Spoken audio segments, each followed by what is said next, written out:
19장.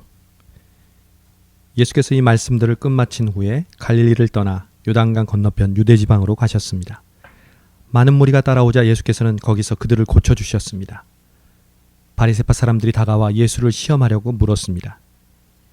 이유가 된다면 사람이 그의 아내를 버리는 것이 적법한 것입니까? 예수께서 대답하셨습니다. 너희는 사람을 창조하신 분이 처음에 남자와 여자로 지으셨다와 그러므로 남자가 자기 부모를 떠나 아내와 연합해 둘이 한 몸이 될 것이다 라는 말씀을 읽어보지 못했느냐? 그러므로 그들이 이제 둘이 아니라 하나다. 하나님께서 짝지어 주신 것을 사람이 갈라놓지 못한다. 그들이 물었습니다. 그러면 모세는 왜 남자에게 이혼 증서를 주고 아내와 헤어지라고 명령했습니까? 예수께서 대답하셨습니다. 모세가 이혼을 허락한 것은 너희 마음이 완악했기 때문이다. 그러나 원래는 그렇지 않았다. 내가 너희에게 말한다. 누구든지 음행한 경우를 제외하고 아내와 이혼하고 다른 여자와 결혼한 사람은 간음죄를 짓는 것이다. 제자들이 예수께 말했습니다. 만일 남편과 아내의 관계가 그런 것이라면 차라리 결혼하지 않는 게 좋겠습니다. 예수께서 대답하셨습니다. 모든 사람이 이 말을 받아들일 수는 없다. 오로지 하나님께서 허락하신 사람들만 받아들인다. 모태에서부터 고자로 태어난 사람도 있고 다른 사람이 고자로 만들어서 고자가 된 사람도 있고 또 하늘나라를 위해 스스로 고자가 된 사람도 있다. 이 말을 받아들일 수 있는 사람은 받아들이라. 그때 사람들이 예수께 어린아이들을 데리고 와서 예수께 손을 얹어 기도해 주시기를 원했습니다. 그러자 제자들이 그들을 꾸짖었습니다. 예수께서 말씀하셨습니다. 어린아이들을 내게 오게 하라. 그들을 막지 말라. 하늘나라는 이런 어린아이 같은 사람들의 것이다. 예수께서 그들에게 손을 얹어 기도해 주시고 그곳을 떠나셨습니다. 한 사람이 예수께 와서 물었습니다. 선생님, 제가 영생을 얻으려면 어떤 선한 일을 해야 합니까? 예수께서 대답하셨습니다. 왜 너는 선한 일을 내게 묻느냐? 선하신 분은 오직 한 분이시다. 내가 생명에 들어가려면 계명들을 지켜라. 그 사람이 예수께 물었습니다. 어떤 계명을 말씀하십니까? 예수께서 대답하셨습니다. 살인하지 말라, 간음하지 말라, 도둑질하지 말라, 거짓 증언하지 말라, 내 부모를 공경하라, 내 이웃을 내 몸과 같이 사랑하라. 그 청년이 말했습니다. 이 모든 것을 제가 지켰습니다. 제가 아직 무엇이 부족합니까? 예수께서 대답하셨습니다. 만일 내가 완전해지고자 한다면 가서 내 재산을 팔아 그 돈을 가난한 사람에게 주어라. 그러면 내가 하늘에서 보물을 얻을 것이다. 그리고 와서 나를 따라라. 그러나 그 청년은 이 말을 듣고 슬픔에 잠겨 돌아갔습니다. 그는 굉장한 부자였기 때문입니다. 그때 예수께서 제자들에게 말씀하셨습니다. 내가 진실로 너에게 말한다. 부자는 하늘나라에 들어가기가 어렵다. 다시 내가 너희에게 말한다. 낙타가 바늘귀에 들어가는 것이 부자가 하늘나라에 들어가는 것보다 쉽다. 제자들은 이 말씀을 듣고 매우 놀라 물었습니다. 그러면 도대체 누가 구원을 얻겠습니까? 예수께서 그들을 눈여겨보시고 말씀하셨습니다. 사람에게는 불가능한 일이다. 그러나 하나님께는 모든 것이 가능하다. 베드로가 대답했습니다. 보십시오. 우리는 모든 것을 버리고 선생님을 따랐습니다. 그렇다면 우리는 무엇을 얻겠습니까? 예수께서 그들에게 말씀하셨습니다. 내가 진실로 너희에게 말한다. 새 세상에서 인자가 자기의 영광스러운 보좌에 앉게 되면 나를 따르는 너희도 12보좌에 앉아 이스라엘의 12지파를 심판할 것이다. 또한 내 이름을 위해 집이나 형제나 부모나 자녀나 논밭을 버린 사람은 누구나 100배나 받을 것이며 또 영생을 물려받게 될 것이다. 그러나 먼저 된 사람이 나중되고 나중된 사람이 먼저 되는 일이 많을 것이다. 20장. 하늘나라는 자기 포도원에서 일할 일꾼을 고용하려고 이른 아침에 집을 나선 어떤 포도원 주인과 같다. 그 주인은 하루 품삯으로 한 데나리온을 주기로 하고 일꾼들을 포도원으로 보냈다. 오전 9시쯤 그가 나가보니 시장에 빈둥거리는 사람들이 있었다. 그는 그들에게 너희도 내 포도원에 가서 일하라. 적당한 품삯을 주겠다 라고 했다. 그래서 그들도 포도원으로 들어갔다. 그 사람은 12시와 오후 3시쯤에도 다시 나가 또 그렇게 했다. 그리고 오후 5시쯤 다시 나가보니 아직도 빈둥거리며 서 있는 사람들이 있었다. 그는 왜 하루 종일 하는 일 없이 여기서 빈둥거리고 있느냐고 물었다. 그들은 아무도 일자리를 주지 않습니다 라고 대답했다. 주인이 그들에게 말했다. 너희도 내 포도원에 와서 일하라고 말했다. 날이 저물자 포도원 주인이 관리인에게 말했다. 일꾼들을 불러 품삯을 지불하여라. 맨 나중에 고용된 사람부터 시작해서 맨 처음에 고용된 사람까지 그 순서대로 주어라. 오후 5시에 고용된 일꾼들이 와서 각각 한 데나리온씩 받았다. 맨 처음 고용된 일꾼들이 와서는 자기들이 더 많이 받으리라고 기대했다. 그러나 각 사람이 똑같이 한 데나리온씩 받았다. 그들은 품삯을 받고 포도원 주인을 향해 불평했다. 나중에 고용된 일꾼들은 고작 1시간밖에 일하지 않았습니다. 그런데 하루 종일 떼약볕에서 고되게 일한 우리와 똑같은 일당을 주시다니요. 그러자 포도원 주인이 일꾼 중 하나에게 대답했다. 여보게 친구, 나는 자네에게 불의한 것이 없네. 자네가 처음 한 데나리온을 받고 일하겠다고 하지 않았나. 그러니 자네 일당이나 받아가게. 나중에 온 일꾼에게 자네와 똑같이 주는 것이 내 뜻이네. 내가 내 것을 내 뜻대로 하는 것이 정당하지 않은가? 아니면 내가 선한 것이 자네 눈에 거슬리는가? 이처럼 나중된 사람이 먼저 되고 먼저 된 사람이 나중될 것이다. 예수께서 예루살렘으로 올라가시면서 12제자를 따로 곁에 불러놓으시고 길에서 그들에게 말씀하셨습니다. 보라, 우리는 지금 예루살렘으로 올라가고 있다. 거기서 인자는 대제사장들과 율법학자들에게 넘겨질 것이고 그들은 인자에게 사형 선고를 내릴 것이다.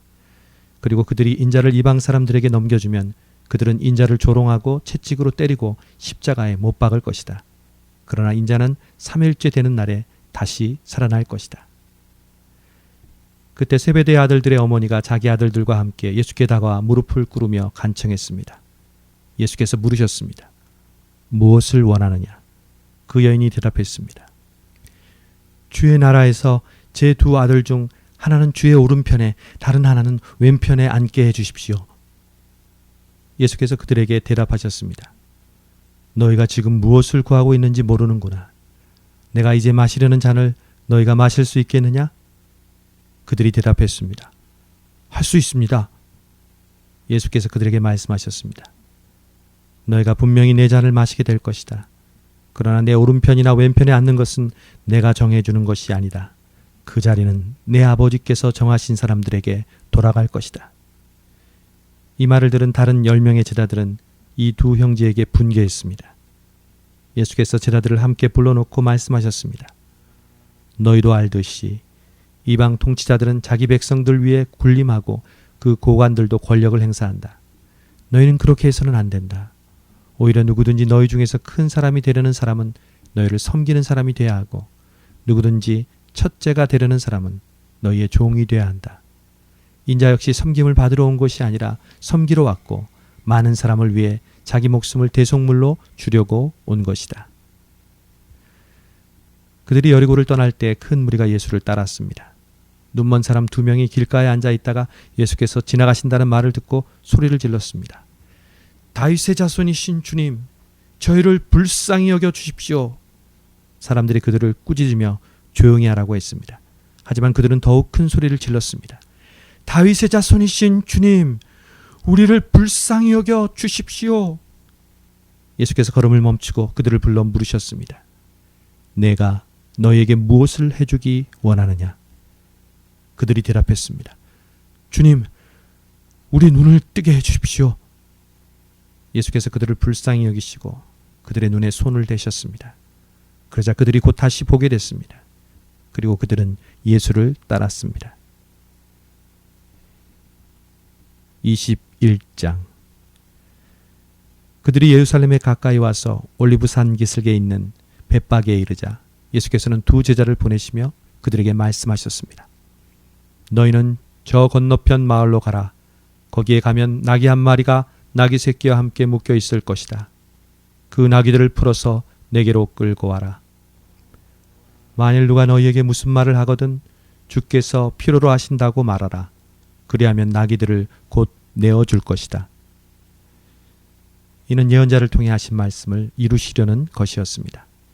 시온의 딸에게 말하라. 보라, 너희 왕이 너희에게 오신다. 그분은 겸손하셔서 나귀를 타셨으니 어린 나귀 곧 멍에 매는 짐승의 새끼다.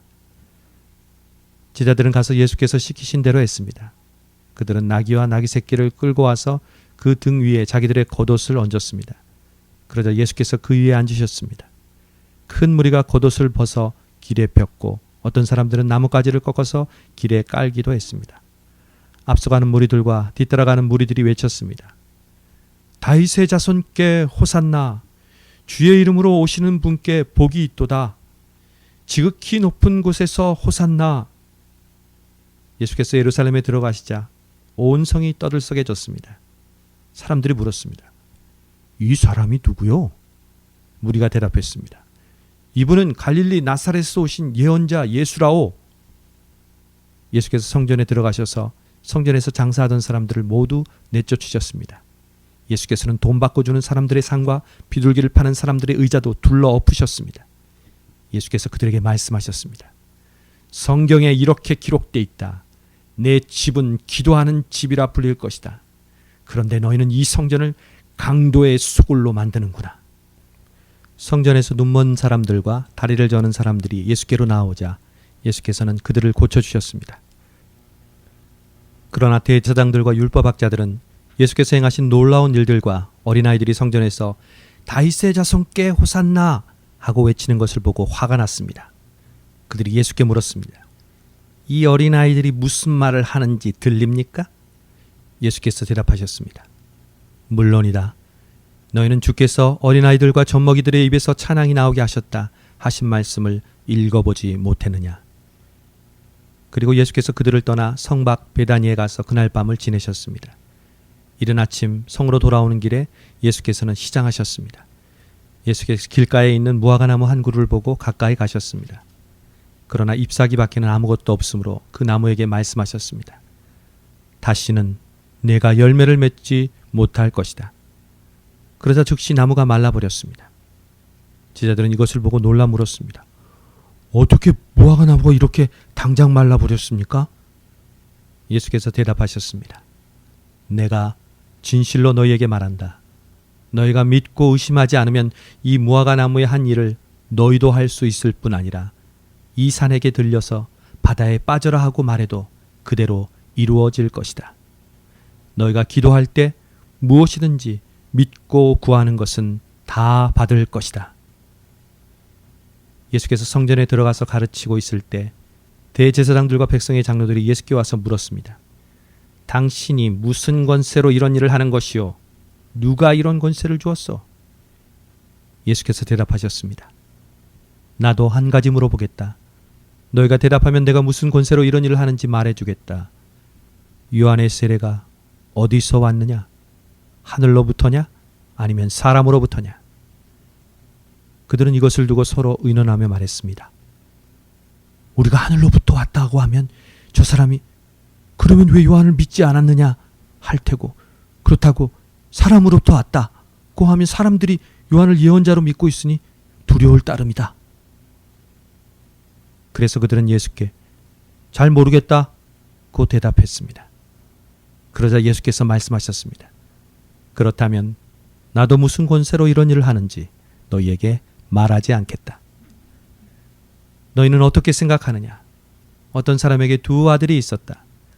그 사람이 맏아들에게 가서 얘야 오늘 포도원에 가서 일하여라 하고 말했다.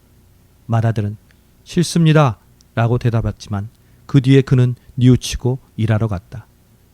그 후 아버지는 둘째 아들에게 가서 똑같이 말했다. 둘째 아들은 예 아버지 라고 대답만 하고는 가지 않았다. 두 아들 가운데 누가 아버지의 뜻을 행했느냐? 그들이 대답했습니다. 맏아들입니다. 예수께서 그들에게 말씀하셨습니다. 내가 진실로 너에게 말한다. 세리나 창녀들이 너희보다 먼저 하나님 나라에 들어갈 것이다. 요한이 너희에게 의의 길을 보여주려고 왔는데 너희는 그를 믿지 않았지만 세리들과 창녀들은 그를 믿었다. 너희는 이것을 보고도 여전히 회개하지 않고 그를 믿지 않았다. 또 다른 비유를 들어보라. 포도원을 만든 집주인이 있었다.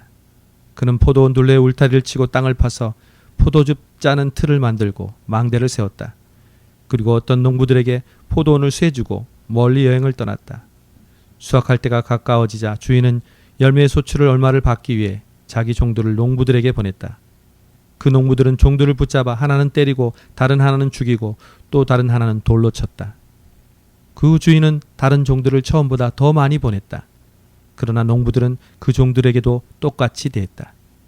마침내 주인은 그들이 내 아들은 존중하겠지 라며 자기 아들을 농부들에게 보냈다. 그러나 농부들은 그 아들을 보자 자기들끼리 수군거렸다.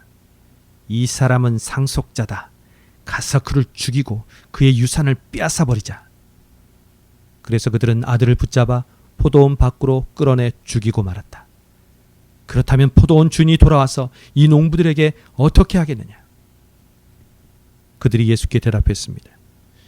주인은 그 악한 사람들을 처참히 죽이고 제때의 소출의 열매를 바칠 수 있는 다른 농부들에게 포도원을 내어줄 것입니다. 예수께서 그들에게 말씀하셨습니다. 너희가 성경에서 이런 말씀을 읽어보지 못했느냐? 건축자들이 버린 돌이 머릿돌이 됐다. 주께서 이렇게 하셨으니 우리 눈에 놀라울 뿐이다. 그러므로 내가 너희에게 말한다. 하나님 나라를 너희에게서 빼앗아 그 나라의 열매 맺는 백성에게 줄 것이다. 누구든지 이 돌 위에 떨어지는 사람은 산산조각이 날 것이며 이 돌이 어느 사람 위에 떨어지든지 맞는 사람은 가루가 될 것이다. 대제사장들과 바리새파 사람들은 예수의 비유를 듣고서 그것이 자기들을 가리켜 하시는 말씀인 줄을 알아차렸습니다. 그들은 예수를 체포하고 싶었지만 백성들이 두려웠습니다. 사람들이 예수를 예언자로 여기고 있었기 때문입니다. 22장 예수께서 다시 비유를 들어 그들에게 말씀하셨습니다. 하늘나라는 자기 아들을 위해 결혼잔치를 베푸는 왕과 같다. 왕은 자기 종들을 보내 결혼잔치에 초대받은 사람들을 불러오게 했다. 그러나 그들은 오지 않겠다고 했다. 왕은 다시 다른 종들을 보내면서 말했다. 초대받은 사람들에게 내가 만찬을 준비했다고 전하라. 황소와 살찐 송아지를 잡았고 모든 것이 준비됐으니 어서 결혼잔치에 오시라고 하라. 그러나 초대받은 사람들은 들은 척도 하지 않고 제각기 가버렸다. 어떤 사람은 자기 밭으로 가고 어떤 사람은 장사하러 가버렸다. 그리고 또 다른 사람들은 그 종들을 붙잡아 모욕하고 죽이기까지 했다. 격분한 왕은 자기 군대를 보내 그 살인자들을 죽이고 그들의 도시를 불태워버렸다. 그리고 왕은 자기 종들에게 말했다. 결혼잔치는 준비됐으나 내가 초대한 사람들은 자격이 없다. 너희는 길거리로 나가 만나는 사람마다 잔치에 오라고 초대하라. 그래서 종들은 길거리에 나가 악한 사람이나 선한 사람이나 눈에 띄는 대로 사람들을 모두 모아들였다. 그렇게 해서 결혼잔치 자리는 손님으로 가득 차게 됐다. 그런데 왕이 손님들을 보려고 들어왔다가 거기 어떤 사람이 예복을 입고 있지 않은 것을 보고 물었다. 이복의 친구, 그대는 어떻게 혼인 예복도 입지 않고 여기에 들어온 거요? 그는 아무 대답도 할 수 없었다. 그러자 왕이 종들에게 말했다. 이 사람의 손과 발을 묶어 바깥 어두운 곳으로 내쫓으라. 거기서 슬피 울며 이를 갈 것이다. 이와 같이 초대받은 사람은 많지만 선택받은 사람은 적다. 이에 바리새파 사람들이 나가 어떻게 하면 예수의 말을 트집잡아 함정에 빠뜨릴까 궁리했습니다. 그들은 자기 제자들과 헤롯 당원들을 예수께 보내 물었습니다. 선생님, 우리는 선생님이 진실한 분이시며 진리에 따라 하나님의 도를 가르치신다고 알고 있습니다. 그리고 사람을 겉모습으로 판단하지 않기 때문에 사람에 의해 좌우되는 분이 아니신 것도 압니다. 그러니 말씀해 주십시오. 선생님의 의견이 어떻습니까? 저희가 가이사에게 세금을 바치는 것이 옳습니까? 옳지 않습니까? 그러나 예수께서는 이들의 악한 속셈을 알고 말씀하셨습니다. 이 위선자들아, 왜 너희가 나를 시험하느냐? 세금으로 내는 돈을 내게 보이라. 그들이 데나리온 하나를 예수께 보여드리자 예수께서 그들에게 물으셨습니다. 동전에 있는 얼굴과 새겨진 글자가 누구의 것이냐? 그들은 가이사의 것입니다. 라고 대답했습니다. 그러자 예수께서 그들에게 말씀하셨습니다. 그러므로 가이사의 것은 가이사에게 바치고 하나님의 것은 하나님께 바치라. 그들은 예수의 말씀을 듣고 경탄했습니다. 그리고 예수를 남겨둔 채 떠나갔습니다. 같은 날 부활이 없다고 하는 사두개파 사람들이 예수께 와서 질문했습니다. 선생님, 모세는 남자가 자식 없이 죽게 되면 그 동생이 형수와 결혼해서 형을 위해 자식을 낳아줘야 한다고 말했습니다. 그런데 우리 가운데 7 형제가 있었습니다.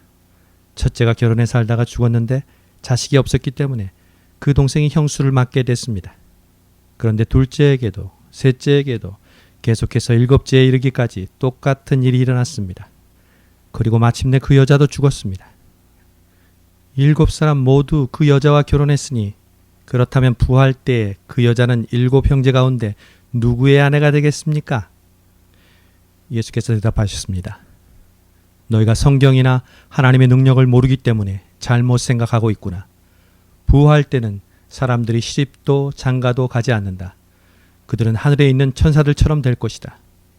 그러나 죽은 사람의 부활에 대해 말하자면 하나님께서 너에게 하신 말씀을 읽어보지 못했느냐? 나는 아브라함의 하나님, 이삭의 하나님, 야곱의 하나님이다라고 하셨으니 하나님은 죽은 사람의 하나님이 아니라 산 사람의 하나님이시다. 우리가 이 말씀을 듣고 예수의 가르침에 놀랐습니다. 예수께서 사두개파 사람들의 말문을 막으셨다는 소문을 듣고 바리새파 사람들이 함께 모였습니다. 그들 가운데 율법교사 한 사람이 예수를 시험하려고 질문을 던졌습니다. 선생님, 율법 가운데 어느 것이 가장 중요한 계명입니까?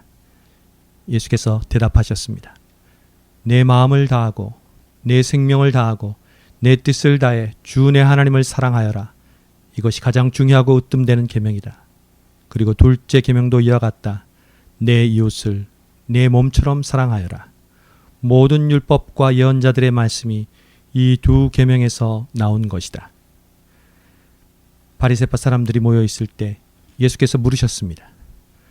너희는 그리스도를 어떻게 생각하느냐? 그가 누구의 자손이냐? 그들은 다윗의 자손이십니다. 하고 대답했습니다. 그러자 예수께서 그들에게 말씀하셨습니다. 그렇다면 어떻게 다윗이 성령의 감동으로 그를 주라고 불렀느냐? 그가 말하기를 주께서 내 주께 말씀하셨다. 내가 내 원수들을 내 발 아래 굴복시킬 때까지 너는 내 오른편에 앉아 있으라고 했다. 다윗이 그리스도를 주라 부르는데 어떻게 그리스도가 다윗의 자손이 되겠느냐? 그러자 아무도 예수께 한마디 대답조차 할 수 없었습니다. 그날 이후로는 감히 예수께 묻는 사람이 없었습니다. 23장. 그때 예수께서 무리들과 제자들에게 말씀하셨습니다. 율법학자들과 바리새파 사람들은 모세의 자리에 앉아 있다. 그러므로 너희는 그들이 하는 말은 무엇이든지 다 행하고 지키라. 그러나 그들의 행동은 본받지 말라. 그들은 말만 하고 행하지 않는다. 그들은 지기 힘든 무거운 짐을 묶어 사람들의 어깨에 지우고는 정작 자신은 그 짐을 옮기는데 손가락 하나 움직이려고 하지 않는구나. 그들은 남에게 잘 보이려고 모든 행동을 한다. 그들은 성구상자를 넓게 만들고 옷수를 길게 늘어뜨리며 잔치에서는 상석을 좋아하고 회당에서는 높은 자리를 좋아한다. 시장에 가면 인사받기를 좋아하고 사람들에게 랍비라고 불리기를 좋아한다. 그러나 너희는 랍비라고 불려서는 안 된다. 너희 선생은 오직 한 분뿐이며 너희는 모두 형제들이기 때문이다. 또 너희는 누구든지 땅에 있는 사람을 너희 아버지라 부르지 말라. 너희 아버지는 한 분뿐이시며 하늘에 계시기 때문이다. 너희는 지도자라고 불려서도 안 된다. 너희 지도자는 그리스도 한 분뿐이시기 때문이다. 너희 중 가장 큰 사람은 너희 종이 되어야 할 것이다. 누구든지 자기를 높이는 사람은 낮아지며 누구든지 자기를 낮추는 사람은 높아질 것이다. 너희에게 화가 있을 것이다. 율법학자와 바리새파 위선자들아, 너희는 사람들 앞에서 하늘나라 문을 닫아버렸다. 너희 자신만 들어가지 않을 뿐 아니라 들어가려는 사람들마저 막고 있구나. 너희에게 화가 있을 것이다. 율법학자와 바리새파 위선자들아, 너희는 개종자 한 사람을 만들려고 육지와 바다를 두루 다니다가 정작 누군가 개종자가 되면 너희보다 2배나 더 악한 지옥의 자식으로 만든다. 너희에게 화가 있을 것이다. 앞을 못 보는 인도자들아, 너희는 누구든지 성전을 두고 맹세한 것은 지키지 않아도 되지만 성전에 금을 두고 맹세한 것은 반드시 지켜야 한다라고 말한다. 이 어리석고 앞을 못 보는 사람들아, 무엇이 더 중요하냐? 금이냐? 아니면 금을 거룩하게 하는 성전이냐? 너희는 또 누구든지 제단을 두고 맹세한 것은 지키지 않아도 되지만 제단에 있는 제물을 두고 맹세한 것은 반드시 지켜야 한다고 말한다. 앞을 못 보는 이 사람들아, 무엇이 더 중요하냐? 제물이냐? 아니면 제물을 거룩하게 하는 제단이냐? 그러므로 제단을 두고 맹세하는 사람은 제단과 제단 위에 있는 모든 것을 두고 맹세하는 것이다. 또 성전을 두고 맹세하는 사람은 성전과 성전 안에 사시는 분을 두고 맹세하는 것이다. 또 하늘을 두고 맹세하는 사람은 하나님의 보좌와 그 보좌 위에 앉으신 분을 두고 맹세하는 것이다. 너희에게 화가 있을 것이다. 율법학자와 바리새파 위선자들아, 너희는 박하와 회양과 근처의 11조를 바치면서 율법 가운데 더 중요한 정의와 자비와 신의는 무시해버렸다. 그러나 11조도 바치고 이런 것들도 소홀히 하지 말아야 했다. 앞을 못 보는 인도자들아, 너희가 하루살이는 걸러내고 낙타는 삼키는구나. 너희에게 화가 있을 것이다. 율법학자 바리새파 위선자들아, 너희가 잔과 접시의 겉은 깨끗이 잘 닦으면서 그 안은 욕심과 방탕으로 가득 차 있구나. 눈먼 바리새파 사람들아, 먼저 잔 속을 깨끗이 닦으라. 그래야 겉도 깨끗해질 것이다. 너희에게 화가 있을 것이다. 율법학자와 바리새파 위선자들아, 너희는 하얗게 칠한 무덤과 같다. 겉은 그럴듯해 보이지만 속은 죽은 사람의 뼈와 온갖 더러운 것들로 가득 차 있다. 이와 같이 너희도 겉으로는 사람들에게 의롭게 보이지만 그 속에는 위선과 불법이 가득 차 있다. 너희에게 화가 있을 것이다. 율법학자와 바리새파 위선자들아, 너희는 예언자들의 무덤을 만들고 의인들의 기념비를 꾸미면서 만일 우리가 우리 조상들의 시대에 살았더라면 예언자들을 피 흘리게 하는 데에 가담하지 않았을 것이다 하고 말하는구나. 그러나 이와 같이 너희는 예언자들을 죽인 사람들의 자손임을 스스로 증거하고 있다. 그러므로 너희는 너희 조상들의 악한 일을 마저 채우라. 이 뱀들아, 이 독사의 자식들아, 너희가 어떻게 지옥의 심판을 피하겠느냐? 그러므로 내가 너희에게 예언자들과 지혜로운 사람들과 율법학자들을 보낸다. 그러나 너희는 그들 가운데 어떤 사람들은 죽이거나 십자가에 못 박고, 또 어떤 사람들은 회당에서 채찍질하고 이 마을 저 마을로 쫓아다니며 핍박할 것이다. 그러므로 의로운 아벨의 피로부터 너희가 성소와 제단 사이에서 살해한 바가랴의 아들 사가랴 피까지 땅 위에서 흘린 의로운 피가 모두 너희에게 돌아갈 것이다. 내가 진실로 너희에게 말한다. 이 모든 일이 이 세대에게 돌아갈 것이다. 예루살렘아, 예루살렘아, 예언자들을 죽이고 내게 보낸 사람들에게 돌을 던진 예루살렘아, 암탉이 병아리를 날개 아래 품듯이 내가 내 자녀를 모으려고 한 적이 몇 번이더냐. 그러나 너희가 원하지 않았다. 보라, 이제 너희 집은 버림받아 황폐해질 것이다. 내가 너희에게 말한다. 주의 이름으로 오시는 분이 복되시다 하고 말할 때까지 너희가 다시는 나를 보지 못할 것이다. 24장. 예수께서 성전에서 나와 걸어가시는데 제자들이 다가와 성전 건물을 가리켜 보였습니다. 예수께서 물으셨습니다. 너희는 이 모든 것이 보이지 않느냐? 내가 진실로 너희에게 말한다. 여기에 있는 돌 하나라도 돌 위에 남지 않고 다 무너져 내릴 것이다. 예수께서 올리브산에 앉아 계시는데 제자들이 조용히 다가와 말했습니다. 언제 그런 일이 일어나겠습니까? 선생님께서 다시 오시는 때와 세상 끝날에 어떤 징조가 있겠습니까? 우리에게 말씀해 주십시오. 예수께서 대답하셨습니다. 어느 누구에게도 현혹되지 않도록 조심하라. 많은 사람들이 내 이름으로 와서 내가 그리스도다 하고 주장하면서 많은 사람들을 현혹할 것이다. 너희가 전쟁의 소식과 소문을 듣게 될 것이다. 그러나 결코 놀라지 말라. 이런 일이 반드시 일어나야 하겠지만 아직 끝이 온 것은 아니다. 민족과 민족이 서로 대항해 일어나고 나라와 나라가 서로 대항해 일어날 것이다. 곳곳에서 기근과 지진이 생길 것이다. 이 모든 일은 진통의 시작일 뿐이다. 그런 후에 사람들이 너희를 핍박당하도록 넘겨주고 너희를 죽일 것이며 모든 민족이 나로 인해 너희를 미워할 것이다. 그때 많은 사람들이 시험을 당하고 서로 넘겨주며 미워할 것이다. 또 가짜 예언자들이 많이 나타나 많은 사람들을 현혹하겠고 불법이 더욱 많아져 사람들의 사랑이 식어갈 것이다. 그러나 끝까지 굳게 서 있는 사람은 구원을 얻을 것이다. 그리고 이 하늘나라 복음이 온 세상에 전파돼 모든 민족들에게 증거될 것이다. 그때서야 끝이 올 것이다. 예언자 다니엘을 통해 예언된 멸망에 가증한 상징물이 거룩한 곳에서 서 있는 것을 보면 읽는 사람들은 깨달으라. 유대 땅에 있는 사람은 산으로 도망치라. 지붕에 있는 사람은 집안 물건을 가지러 내려가지 말라. 들에 있는 사람은 겉옷을 가지러 돌아가지 말라. 그날에는 임신한 여인들이나 젖먹이를 둔 여인들에게 화가 있다. 너희가 도망하는 일이 겨울이나 안식일에 일어나지 않도록 기도하라. 그때가 되면 큰 환란이 있을 것이다.